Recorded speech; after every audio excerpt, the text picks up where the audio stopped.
Bonsoir, man maa ngi tudd Abdou Wahab Gueye nekk ci ONG bi ñuy wax ONG Eden di fa responsable suivi évaluation et animation des cadres de participation. Est-ce que vous pouvez revenir sur l'accompagnement entre l'ONG Eden et les écoles primaires de Guédiawaye? Voilà, je pense que diggante ONG Eden ak école yu Guédiawaye yi histoire bu yàgg la.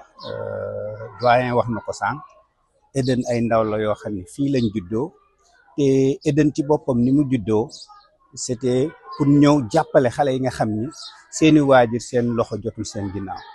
jàppale xale yi nga xam ni chaque fois dañ doon am ay jafe-jafe ci am ay fourniture wala même seen niveau ci njàng wàcc ñu am ay volontaires yoo xam ni Eden da ko doom indi pour muy encadrer xale yooyu di leen jàppale pour booster maanaam gën a dëgëral li nga xam ni moom mooy seen njàng donc Kawsara nekk aussi Kawsara be nekk école boo xam ni ay enseignants yu jàmbaare ñoo fi nekk ay équipe pédagogique boo xam ne vraiment équipe pédagogique la bu Eden jox cër non seulement ci seen disponibilité mais seen engagement ak li nga xam ne moom mooy liggéey bi nga xam ne ñu ngi koy def ci xale yi kenn umpalewul ni zone bi ñu nekk yaa bu bëri na ay difficultés mais dañu nekk ay éducateurs yoo xam ne ñu ngi jàppale xale yi te loolu dañuy soxla képp koo xam ni yaa ngi yëngatu ci wàllu éducation ak nu sa doole mënti toll nga ñëw def ko ci damay fàttali rek li nga xam ne mooy histoire li ñuy wax colibri benn picc bu ndaw la boo xam ni àll bi da doom lakk rab àll yëpp di daw di génn mais picc bu ndaw boobu moo jël begam dem ca déeg ba tibb benn gutu ndox toq ndox indi di fay lakk gi ñëpp di ko ree xoola picc bu ndaw bi di jàpp ni moom mën na fay lakk gi mu ni leen man sama wàll rek laay def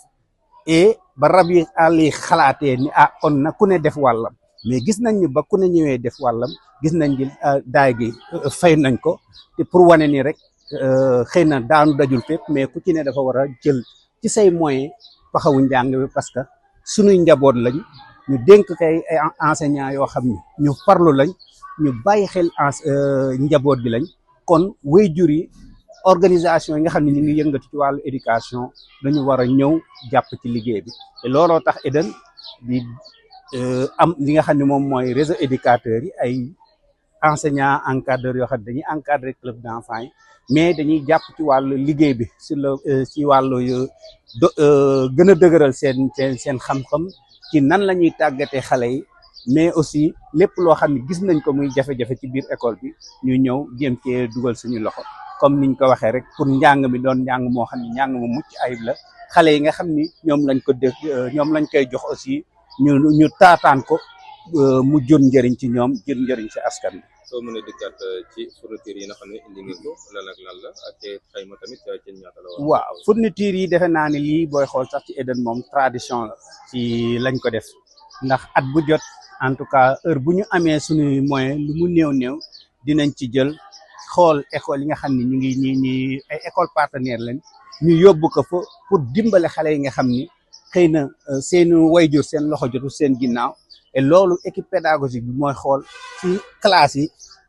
élèves yi nga xam ni élève bii ñëw na indiwul saak wala amul saak élève bi xëy na am na saak waaye manqué na ko ay kay ku ci ne la nga xam ne moom nga soxla ñu jéem la ci jàppale te loolu la ñuy wax équité maanaam nit ki nga jox ko li nga xam ne loolu la manqué loolu la soxla pour moom mu mën a bokk ci ñi nga xam ni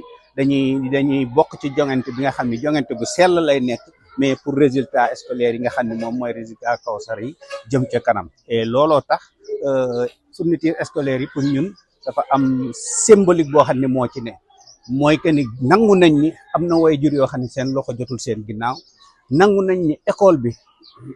école communauté bi la war a nekk donc communauté bi ku ci ne muy waajur yi muy organisation bépp boo xam ne mu ngi yëngatu fii gox-goxaat yi ñu ngi lay ñaan nga ñëw nga taxawu école yi parce que loolu mooy li nga xam ni mooy tax ñu tabax modèle citoyen bi ñu bëgg modèle citoyen bi nga xam ne ëllëg dinañ mën a yor Sénégal ci suñuy valeur ci suñuy jikko pour li nga xam ne moom lañ nam. Voilà, c'est moi, monsieur El Hadji Seye, le président du CGE de Kawsara Falbin et en même temps président de l'union des comités de gestion de Wakhinane Nimzatt. Oui, enfin, c'est une joie pour nous de recevoir ce matériel pour deux raisons. La première, c'est que le matériel nous est offert par des jeunes que nous avons vu naître en général, à qui nous avons fait la classe et qui ont maintenant le souci d'aider l'école et ils sont revenus faire. Donc c'est le premier sentiment. Le second sentiment, c'est que l'apport qu'ils ont en donnant ce matériel contribue fortement à la qualité. Et pourquoi pas même à l'accès. Pourquoi? Parce que nous savons que dans cette zone,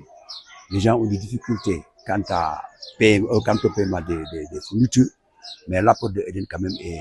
devient un apport. Et sur notre plan aussi, ce matériel que nous avons nous permettra de booster le système au point que les apprentissages en seront facilités.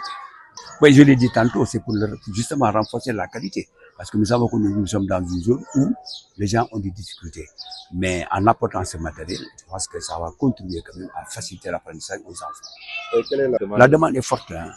et c'est surtout sur plusieurs aspects. Le premier aspect est sur le plan matériel. Le second aspect, c'est sur le plan des infrastructures. Mais il y a un problème majeur, c'est le manque d'enseignants. Car surtout que dans cette zone, il manque terriblement d'enseignants. Et vraiment, ça implique beaucoup sur l'évolution du système éducatif. Quel est votre message?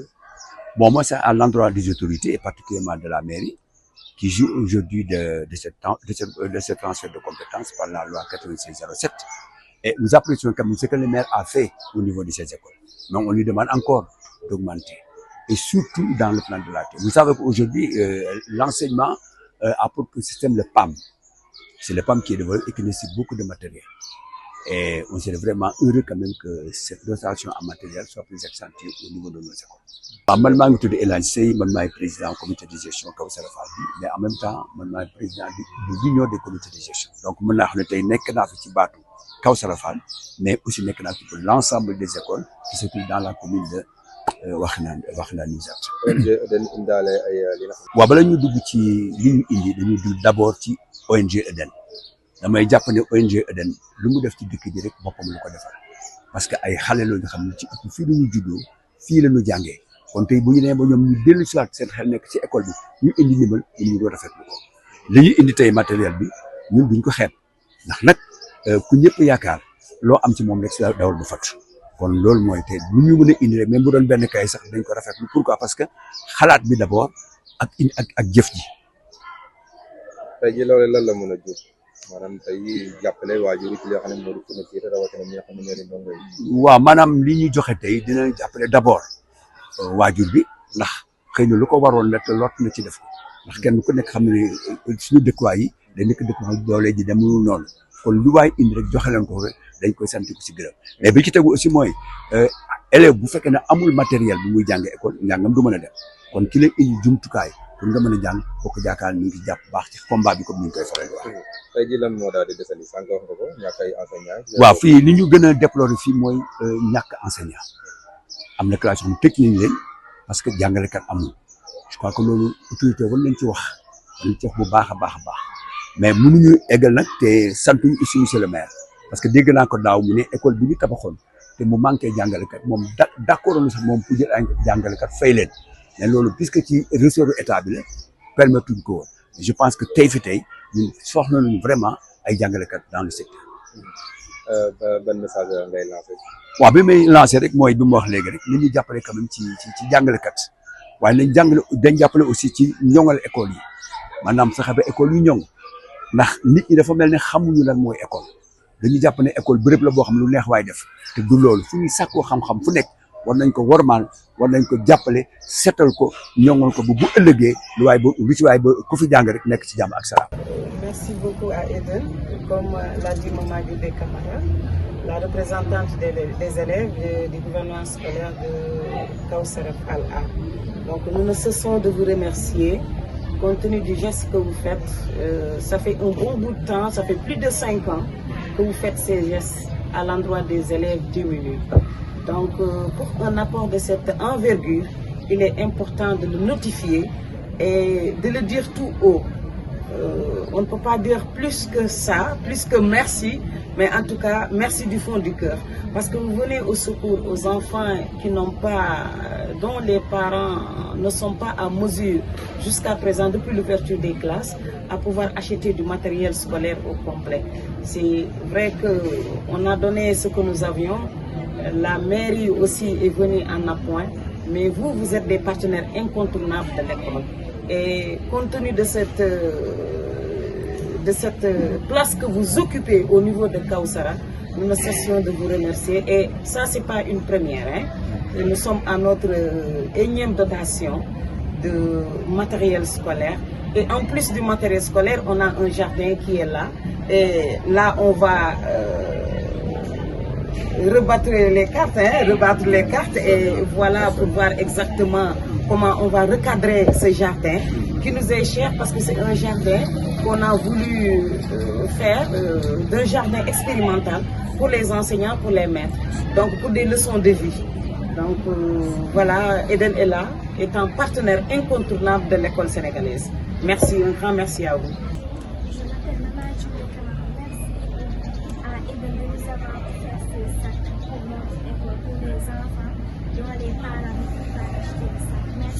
Je me remercie, moi et la directrice, et tous les enseignants et tous les élèves.